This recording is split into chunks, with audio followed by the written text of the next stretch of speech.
Hey everybody, how you doing? Good, happy Thursday. I stayed up all night making that video. So maybe more applause. It was a really good video. That's the promo video for Tucson Humanities Festival, which we're in the middle of, and we're excited that this event is part of that as well, doubling up with the Poetry Center's reading series. I did not make that video. My name is Tyler. I work at the Poetry Center. I mostly write emails.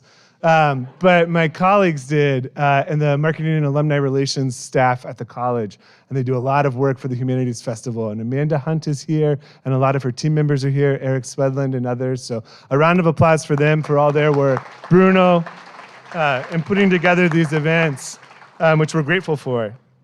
We also have some deans in the house. So I want to say a quick hello and thank you for coming to Dean Durand, who's here as the Dean of the College of Humanities, Dean McAllister and Dean Warner. Thank you guys for coming and being here with us. A round of applause.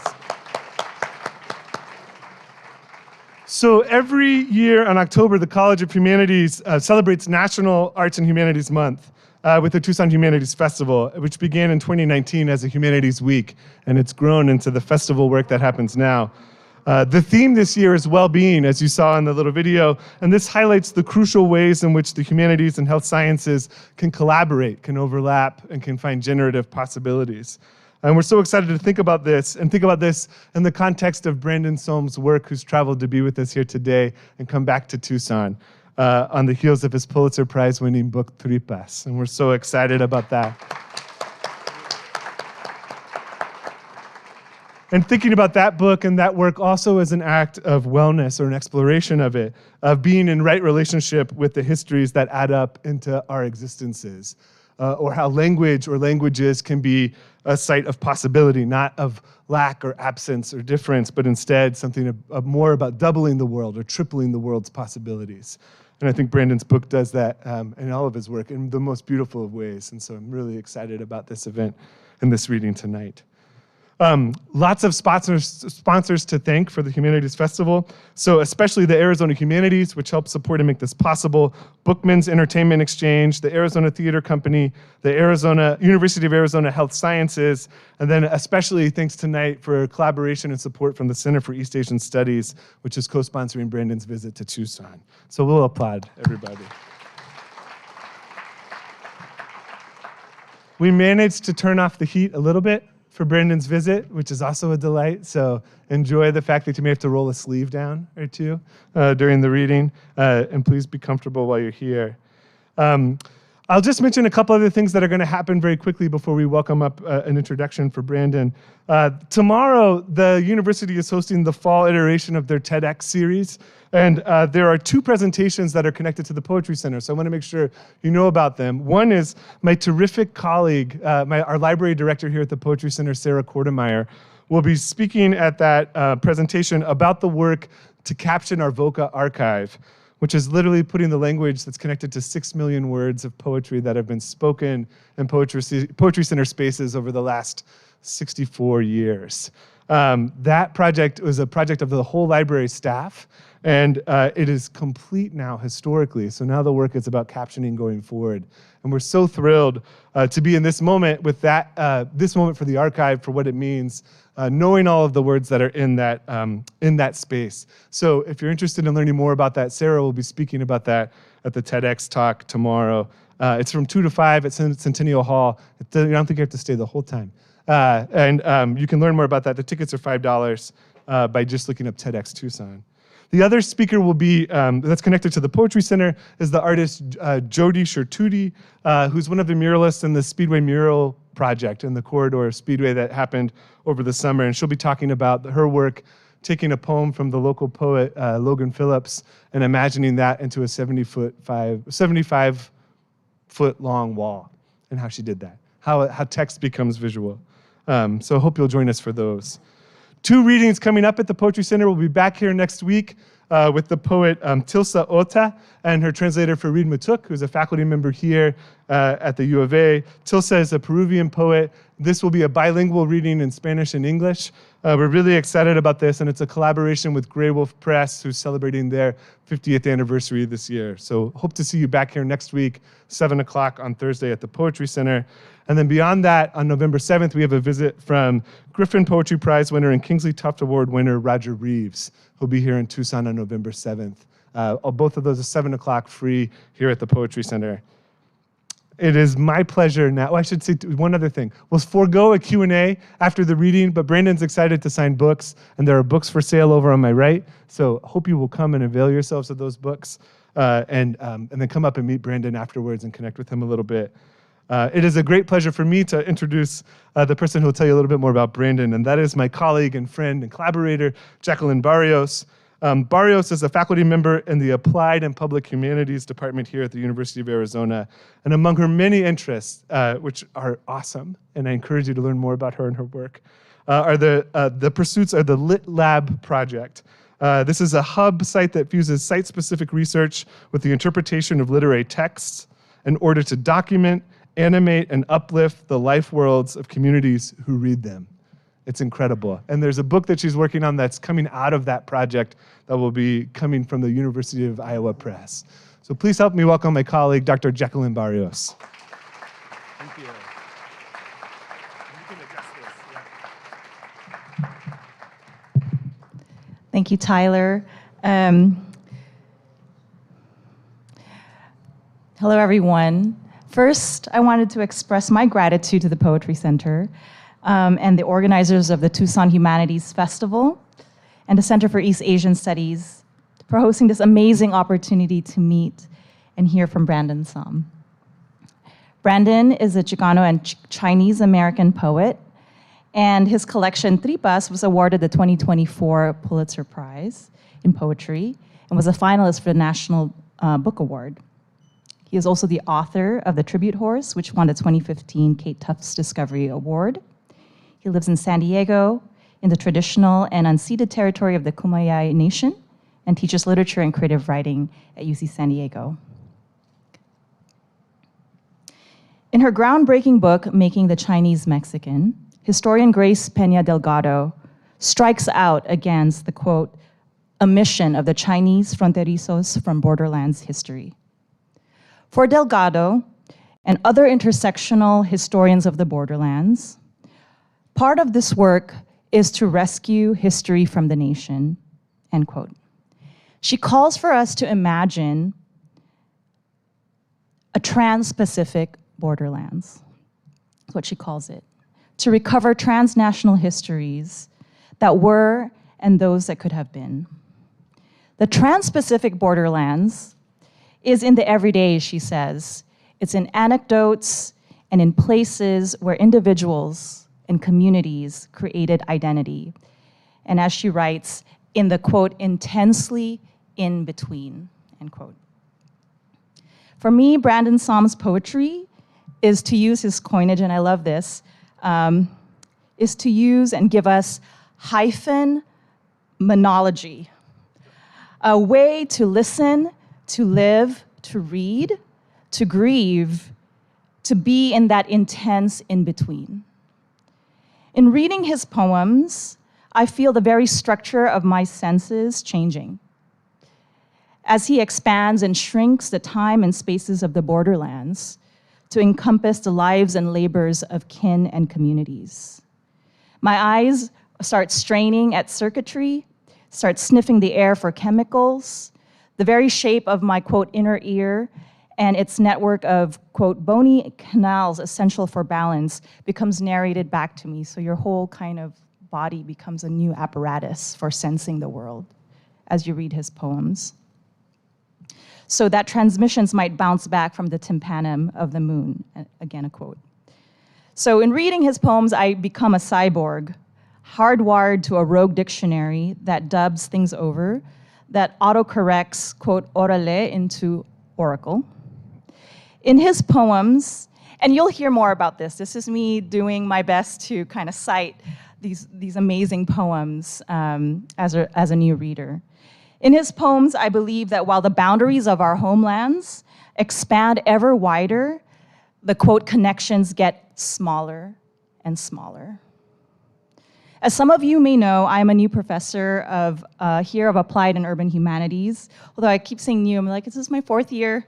But by way of decades of teaching English literature in South Los Angeles, I studied and used, of all things, 19th century novels to produce placekeeping projects with South LA teens, a rather audacious plot by a Filipina immigrant public school teacher to manipulate the welter of Dickensian language with students that hail from Belize, Guatemala, Manila, or Alabama. Part of that plot for me was driven by my own alienation and intimacy with language and languages, specifically the English language, actually, sort of like born into it, but also colonized by it in so many ways, that both located and dislocated me.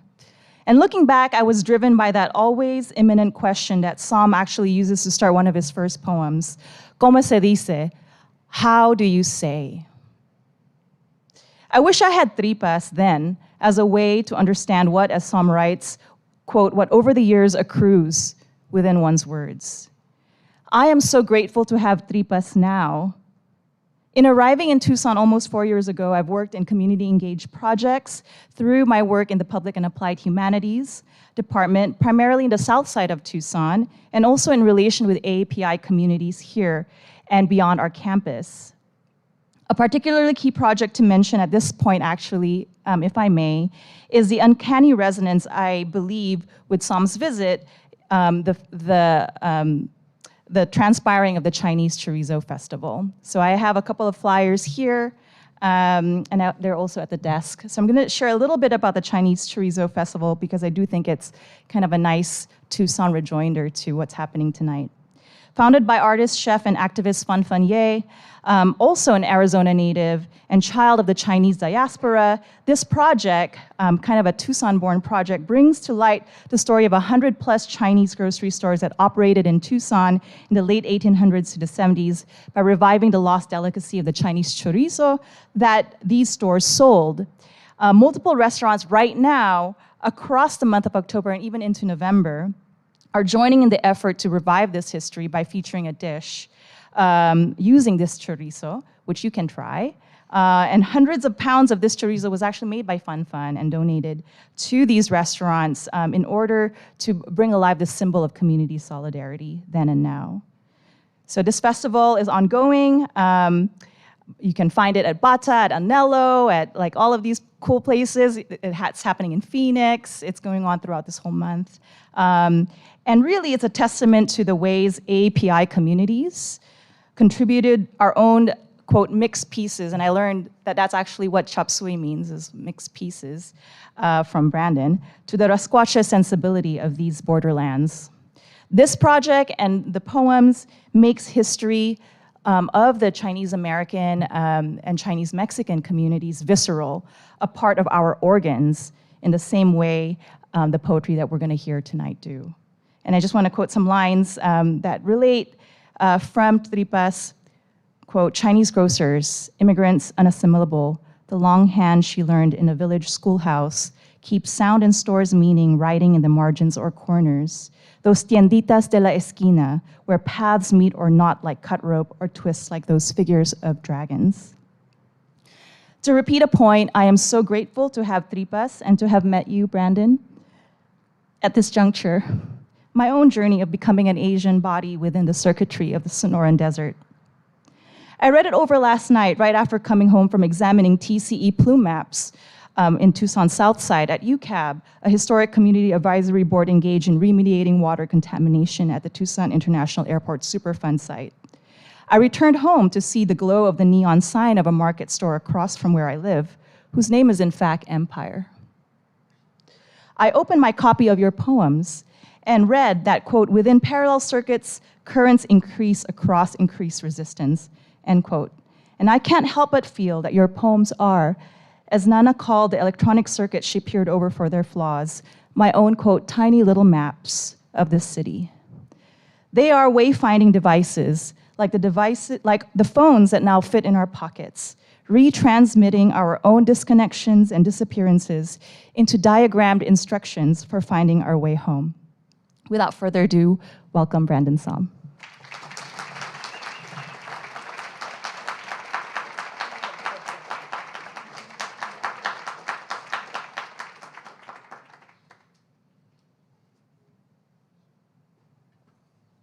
I might need a minute. That was Jacqueline. That was just extraordinary.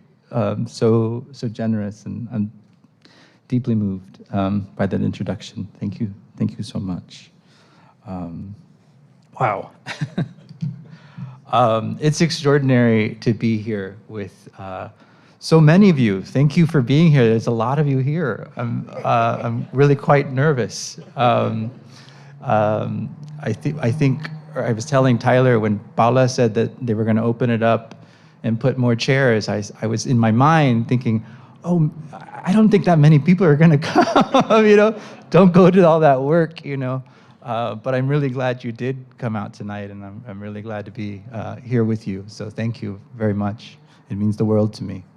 I want to thank Tyler. I want to thank Paula. I want to thank Liz. I want to thank everyone at this really amazing Poetry Center and at U of A for making my visit here so special and making it possible. I'm very grateful and excited to be here. If it's okay with you, I'm going to start off with a poem by another poet. I found out the sad news that a poet that I know passed away, the poet Nick Carbo.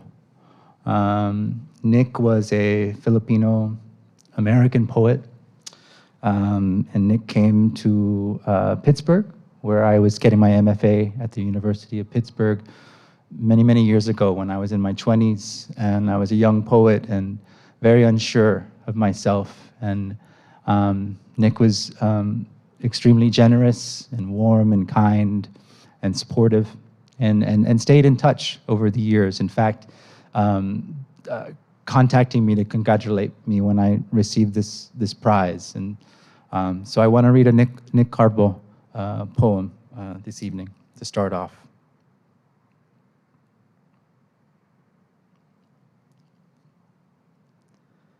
For my friend who complains he can't dance and has a severe case of writer's block, then take this tambourine inside the sheep barn. Listen to the anaconda's intestines, the shark's walking stick. Learn the river insect's secret neon calligraphy. Swim through Frida Kahlo's hair and come out smelling like orchids. Lift your appetite towards the certified blue turtle. Feast on Garcia Lorca's leather shoes and taste the sun, the worms of Andalusia. Don't hesitate in front of a donut, a Ferris wheel, the Crab Nebula.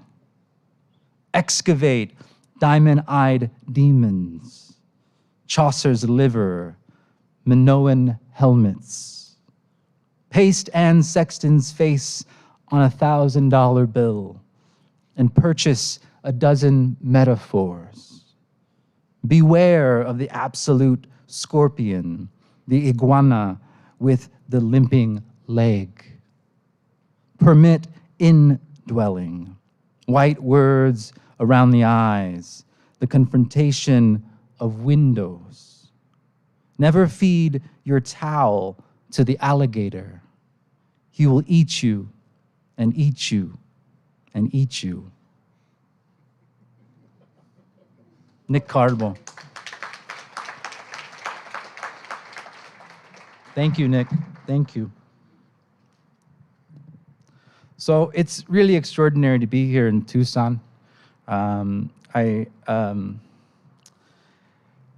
yeah, it's quite moving and emotional. I cried with this group of students this morning. Thank you for indulging me and my tears. It's been a really special time. So much of the community that makes up this book is a community here in Tucson and in Phoenix. My cousin Amy is here in the audience. My Uncle Ray and my cousin Aaron I got to have lunch with today. So it's really exciting. And normally I say like an introduction to the book, but Jacqueline's introduction was just extraordinary. So thank you so much again for your work. It's so generous. I will say that my Nana Pastora, who is at the center of this book, I just got to visit in July. That's when her birthday is. And she just turned 92, and she's doing great. She lives in the same, yeah, absolutely. She lives in the same house since the 50s, so it's over 60 years now in South Phoenix. And so I got her some Nikes for her birthday. And you know, they don't have shoelaces, you know, that you can slip into them, so they're really easy, you know. And I got a picture recently with her and her shoes, and she really likes them. They're comfortable. I also want to say that so when for her birthday we went to her favorite restaurant, which is a Chinese restaurant in downtown Phoenix. And at the same Chinese restaurant this weekend, on my father's side of the family, there's a red egg party, which is in the Chinese tradition a party for a newborn in the first year. And so that's happening this weekend. And so I want to say, you know, hi to baby Kamale, and yeah, happy red egg party this weekend.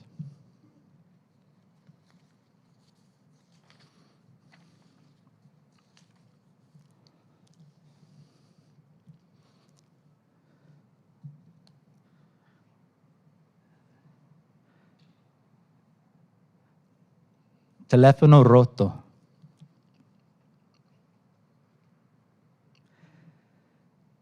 They say her cry is heard near water. My Nana says she heard the story first as a child, and then years later on the line at Motorola, from a woman raised near Bisbee. Chisme dichos, hearsay, as they inspected the endless circuitry through microscopes. Fordism's orders, overseers and foremen told her they would make phones that fit inside a pocket. Yo no lo creía, she said. If we remove their cases, the verbs creer and to create share similar wiring. Some of those components were washed, degreased with toxic solvents, trichloroethylene, that Motorola for years spilled and flushed carelessly. A plume of poisoned groundwater stretches beneath Phoenix from the East Valley to the west, past downtown where my father ran his store, a tiendita called Faze, but that many knew as Los Chinos. After a 9-year fight with cancer, my father passed away in 2018. In 1989, Motorola moved the production line my Nana worked on to Mexico. Once the company was served with fines for what's now a Superfund site. We might trace this production line from Phoenix to Guadalajara to Guangzhou, where my father's family immigrated from. First, my yeye in the 20s, and later my yin-yang and Aigu in 1948, the year the first transistor was invented.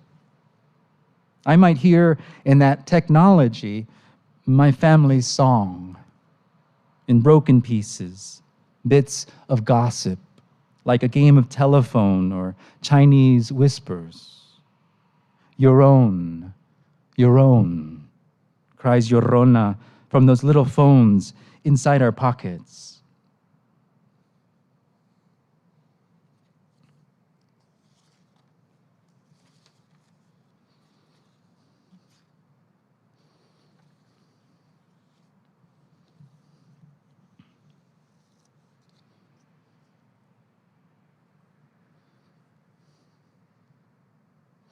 Julio Cesar Morales is an artist and curator at the museum here. I don't know if he's here this evening. You know him, Tyler? Yeah. He's an extraordinary artist and curator. He, with another curator named Xiaoyu Wang, organized an event called Soul Mining that featured artists engaging with Asians throughout the Americas and specifically Latin America. And he included this poem, Chino, in the museum exhibit. It started out at ASU, and then it went to the Vincent Price Museum in Los Angeles and East LA. Chino. The olla knocked with steam. The masa cooked. She said her eyes are China. The vowel switched on an aura, a shine that sheens the threshold. The vowel was spell, an eye that might we, an eye that echoes how we're seen and see. Identity. Ay Dios, she exclaimed, surrounded by photos, niños y nietos, where I am the only Chino. How might I see through my family's eyes, an owl's eyes and ojos, and one in its lid turned sideways, mu. I wondered with her at the table where we placed one olive, ojo negro, in each hoja, that worn folio for field corn's field notes. What does that dark eye in the ear's husk see?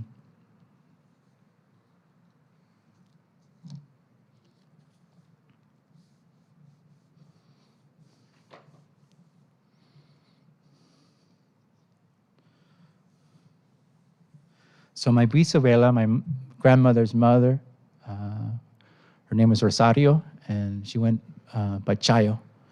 My Nana Chayo had a tendita also, a little store in front of her house.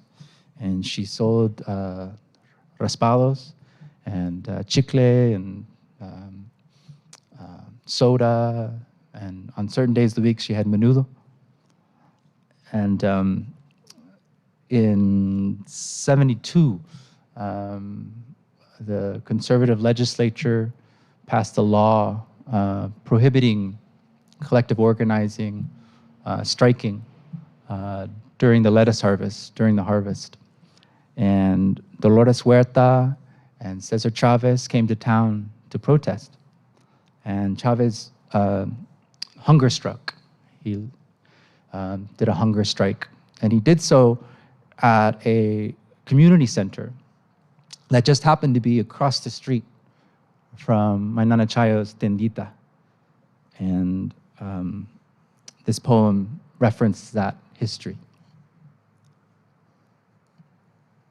Raspadas.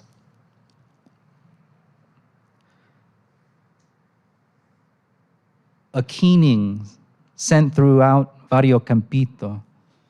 Nana Chayo's grinder crushed black ice for her raspadas. Just west of Stockyard, Slaughter, and Union Pacific tracks, she too conducted that silver arm in her home's small storefront, feeding ice to shaving teeth. In Raspar, hear her voices saw scratch and wood fire below enameled pots. Ronco, my nana, her daughter, says when I call up enfermo, like bronco and bronchitis, and those roping winds in mesquite, open opera, these trees hoarse with asthma. Huelga came too from pant, blow, and breathe. Bellows resist. So in 72, when Huerta and Chavez came to Campito for his fast at Santa Rita Hall that summer, amid monsoon, no less, they chanted with Coretta Scott King and John Baez, Si se puede, across the street from my nana's tiendita, y raspadas. Con leche, con piña, con fresa. She poured flavors from bottles lit like church glass. Up from Sinaloa, 1917, she came bird breasts to her breasts, bra pinioned wings, smuggling swaddle-tight cockatoos, silenced over the border with coos and seed. Rosario, entrepreneur, renter of tar roofs to gold-toothed cattlemen, stood over pit fire, ladling to sod farmers, tripe and hominy, and started out some years prior from lettuce cars, packed, bound for markets east, swiping ice cakes for her raspadas, their bright rosary, our heirloom, went by Chayo for short, rancheras from her radio. I saw her once shake out her dress and molt.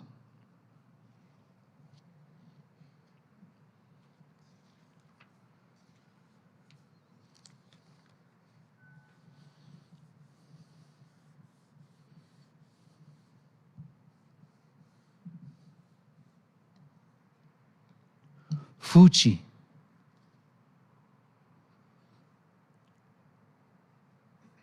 Fuchi when we passed the stockyard or city incinerator. Who threw a fart?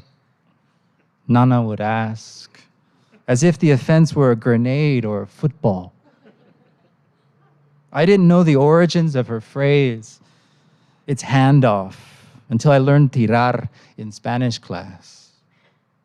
I've read of toxins in electronics plants, chemicals that poison, cause cancers, numb the senses of smell and taste, with odors in so-called clean rooms.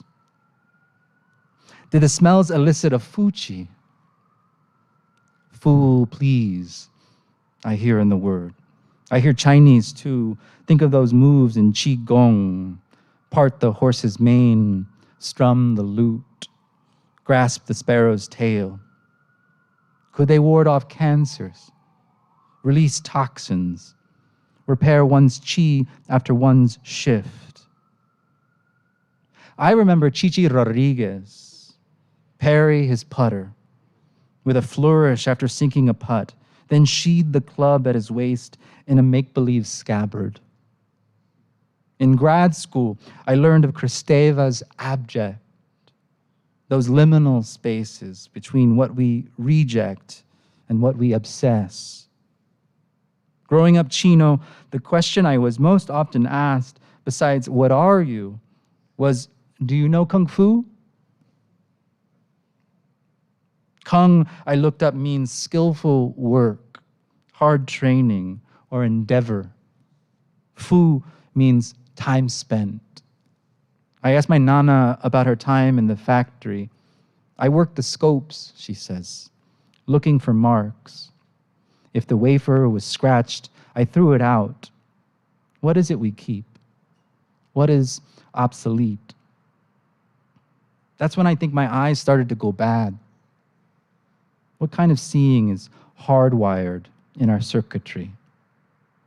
They were like tiny little maps, she tells me, of the city.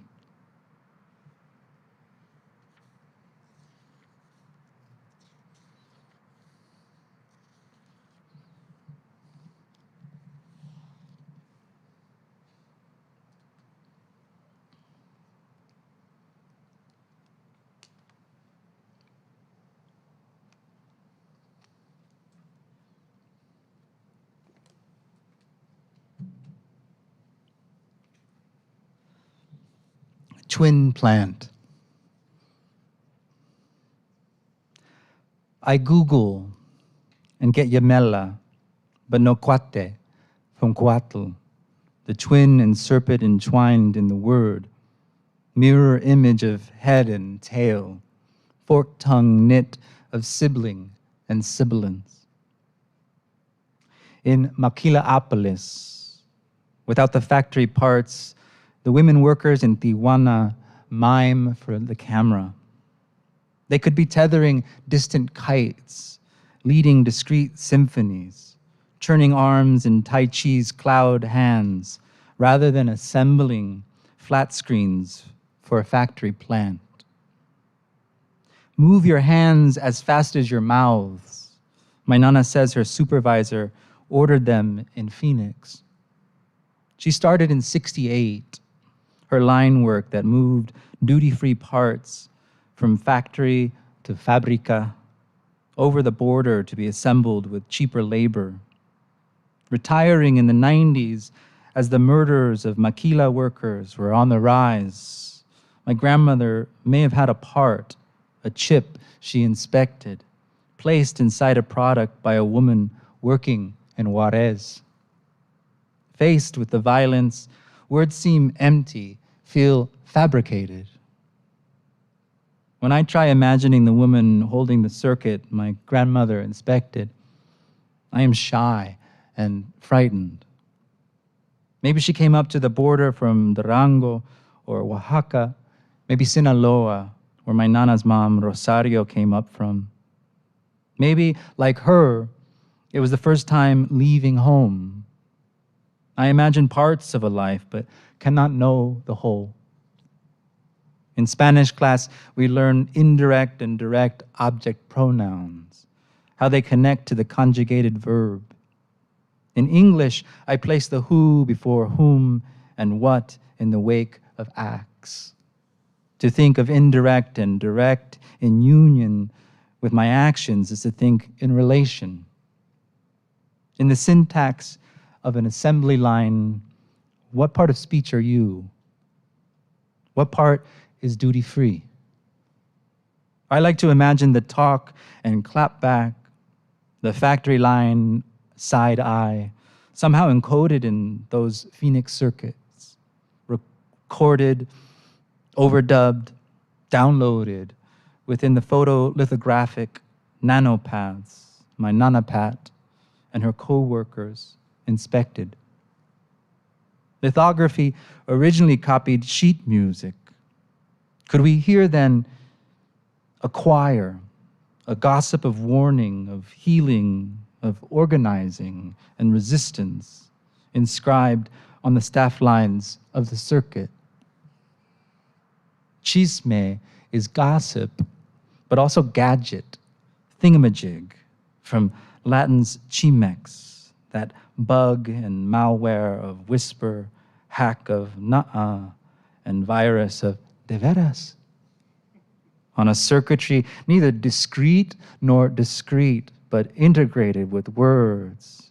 And like the phones, their parts made, moving at light speeds and faster than their hands ever could.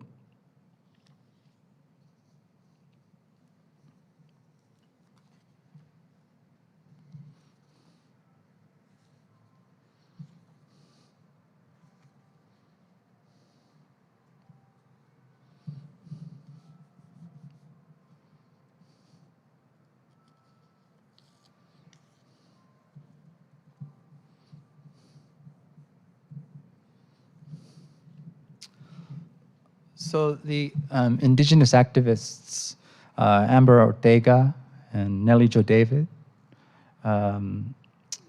peacefully obstructed the border wall construction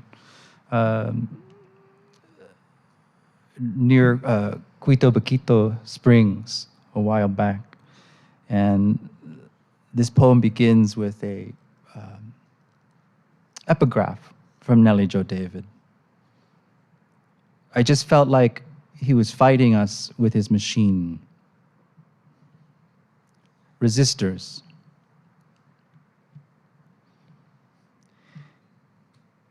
In Guadalajara, to see where Motorola took the line my grandmother worked on, I can't find the site, but spend the days in naves of a deconsecrated church, looking up at frescoes by Orozco. Here is a horse, a toe chain for tail, train piston for hock and hoof.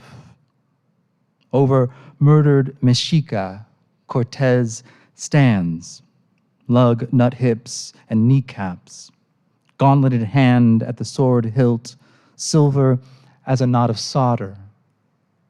Opposite him, the Franciscan and his Latin cross, miter-sawed angles hewn down to dagger point, and an angel in assembly line armor, lifting a bloodied banner with the stenciled letters of an alphabet.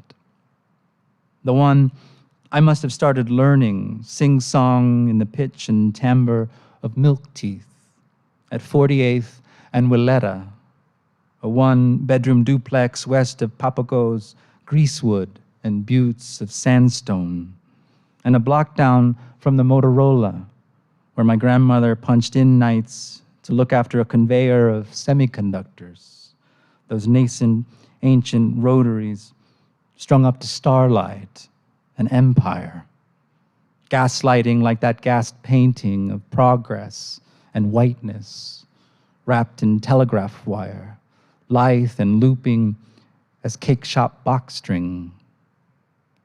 No wall on no autumn land, I hear the woman today protests from the bucket of a front-end loader, a caterpillar, by her presence dumbstruck on tread wheels tall as vault doors.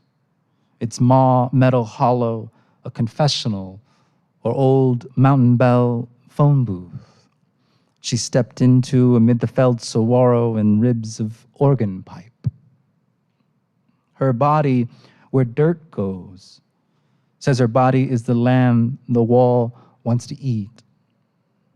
I stream this, download by data plan, by bandwidth, from the cloud servers deep in their grid deserts to the crystalline and rare earth minerals, making my cell phone black box theater, making her code, making her algorithm, both soprano and Mario Savio. The solder seemingly quantum leap from soldada and solidarity. Still, I remember the ram's horn baritone in my Nana's King James. Imagine her driving those years with riders to shepherd the sound through solid state and know the harder truth. The defiant mic this woman makes resonates with her body within the digger's teeth.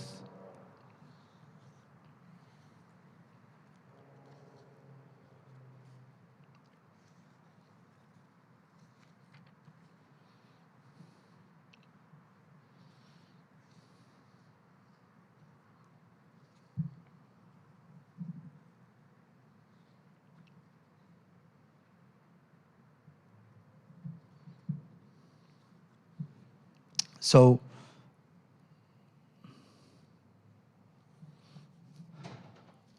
my mom wanted to name me Brian, and my dad, who had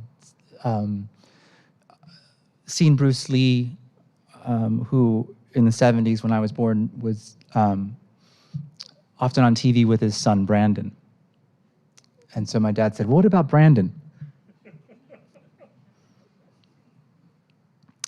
And my Chinese grandmother, my dad's mom, gave me a Chinese name, transliterated Brandon,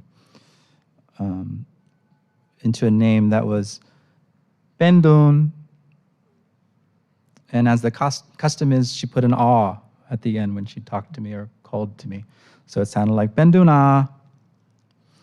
And I wanted to do a poem with that "ah" sound. And so this is that poem. It's called Inventory.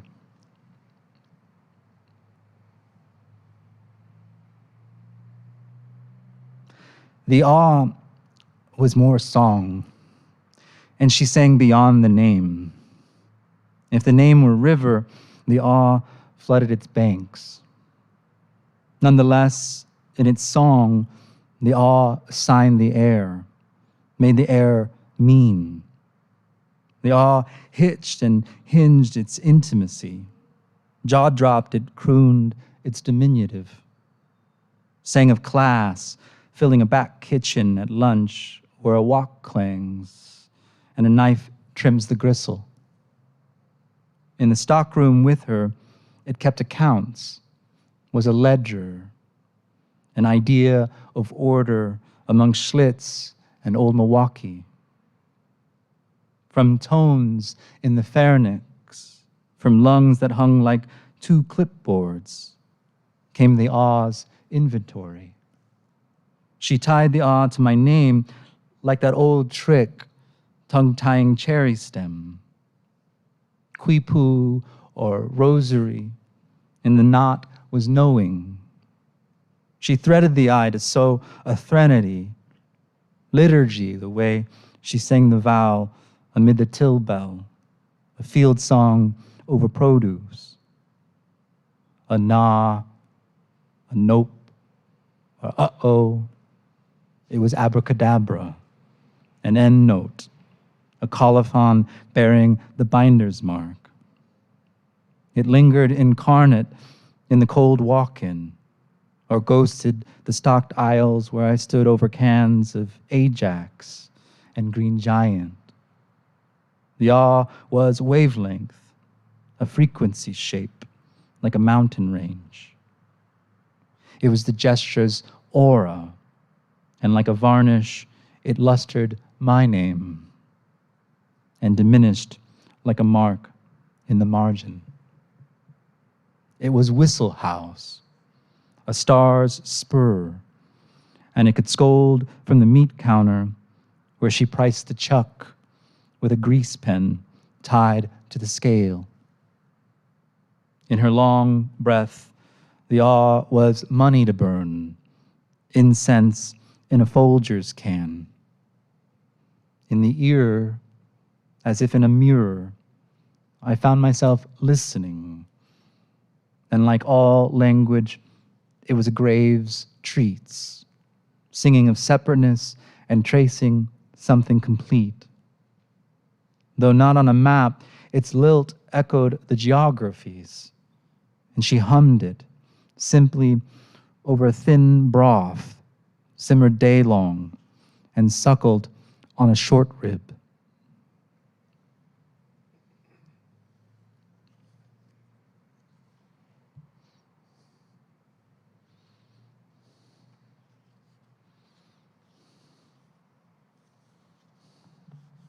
I just have 2 more poems. Thank you again for listening and being here tonight. Antenna.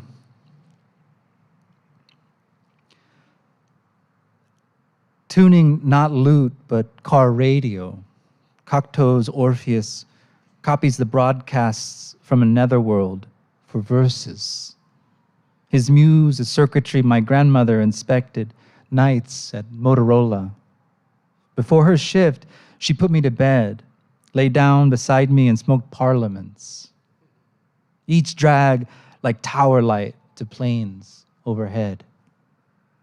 From crest to crest is wavelength, and frequency the number per second. Where the waves won't reach, we call shadow.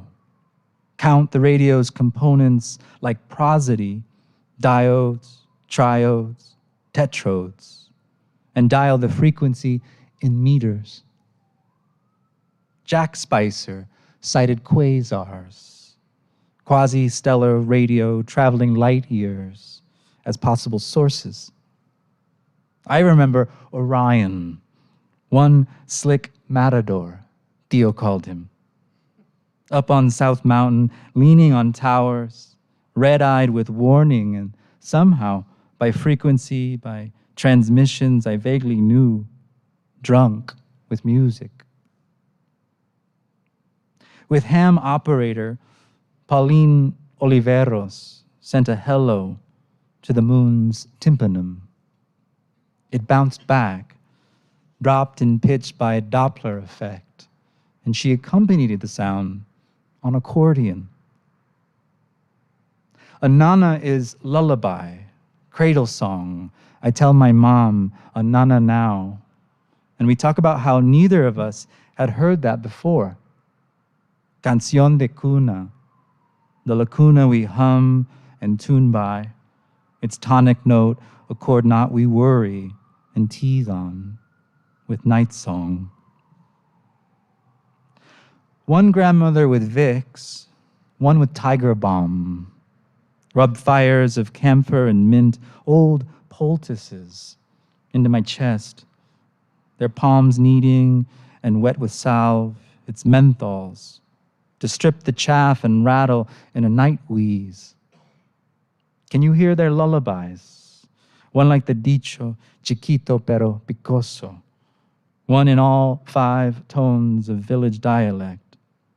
With wish hum for thresholds, they put to bed each name for the night.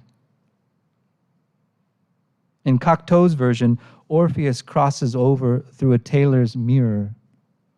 The carnival house optics of Marx's commodity fetish, I thought, or my father in Phoenix, stalking the reach-in with old Milwaukee and seeing in the glass a brief moment his own reflection.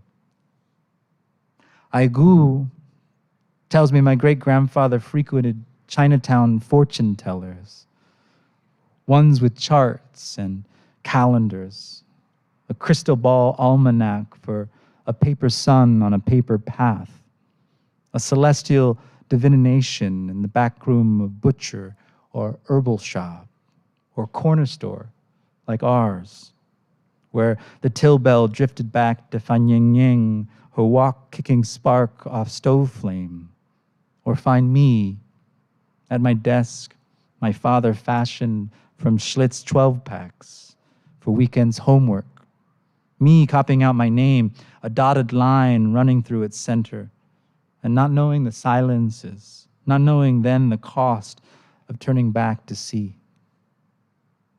In today's news, U.S. troops install the miles of border razor wire, so-called concertina, for the coil that extends and flattens like the bellows of a squeeze box.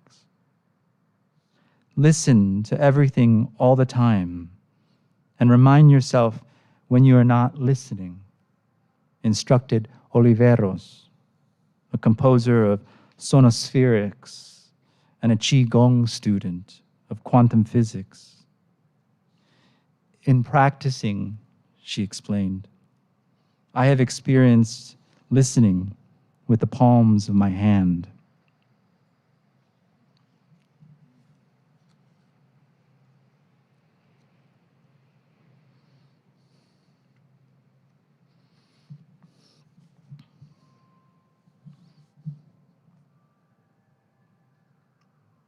Transmitter. In Judy Vaca's mural, The Great Wall, a Chichimeca woman on a comet tail of field corn hovers and whispers in the ear of Edison, the Zacatecan, the secrets of the light bulb. Orale, my mom texts, but autocorrect sends Oracle instead. I remember as a kid looking up from the passenger seat at the work badge my grandmother, after each shift, clipped to the rear view mirror's wood bead rosary, a dashboard milagro in the dial light of her Chevy, its tooth class bit into the Hail Marys as if to test the solder of that circuitry. She often tells me of Mexican movie stars, Maria Felix, Jorge Negrete, Pedro Infante, how they toured the U.S. movie houses and signed the ticket stubs she sold from a box office, skinny as a phone booth. A transmitter made from gold beater skin stretched across a hoop drum. Bell's phonautograph used pig bristle for a stylus to sign his speech waves on a plate of smoked glass. I watched on YouTube Infante stand with 11 mariachis, gallant in silk ties and epaulets, to serenade Paloma, his tenor crooning about the unrequited man, turned dove with grief to the actress in bedclothes, and bewitched, as I imagine Helmholtz, the pianist, holding a tuning fork to an electric magnet and hearing it vibrate.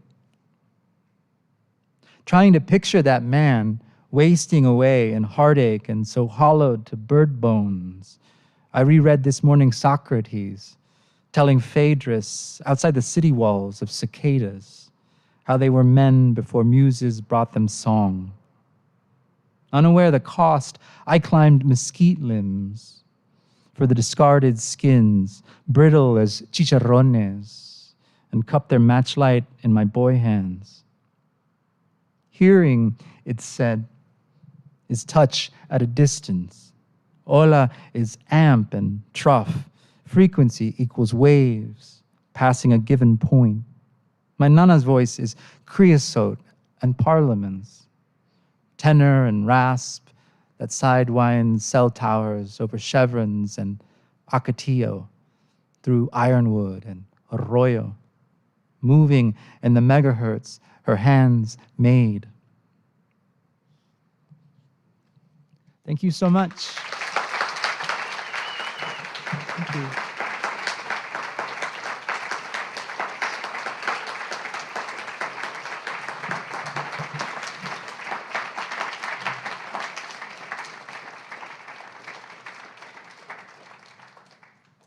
One more big round of applause for Brandon Som.